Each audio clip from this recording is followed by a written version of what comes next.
A new ceasefire is underway in the northern Syrian city of Aleppo. But with only hours to go, militant groups have done their best to keep the city on lockdown. According to the Syrian military leadership, the goal of the truce had been to appeal to militants who wanted to leave the eastern neighborhoods of Aleppo. Syrian leadership said it was their last chance. Nevertheless, a large part of the militant factions within Aleppo refused to leave the city, including the Nusra Front and Ahrar al-Sham. The terrorists' refusal to leave the eastern neighborhoods of Aleppo is a result of the great support they have received from Western and Arab backers, from the United States, Turkey, and Saudi Arabia. However, all of this Western support will not change the equation on the ground. The terrorists will leave the city sooner rather than later.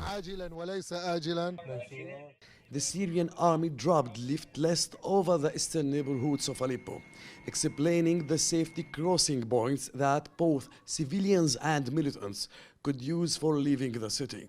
Nevertheless, Nusra Front militants heavily attacked these points with snipers and mortars, blocking anyone from leaving the city. The terrorists refuse to leave under the breakthrough truce, and they are hitting the exit routes. It's nothing new.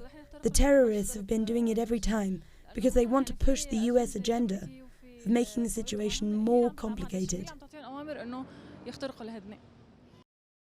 In spite of the complicities, the Syrian army confirmed its full commitment to the truce and reiterated that police had been deployed to the outskirts of the city, where there were no military forces. There was secure transportation there, as well as necessary supplies for anyone who wanted to get out. The truce will be in place until shortly before midnight on Thursday evening. Hazem Abdullah, Tele Sur, Syria.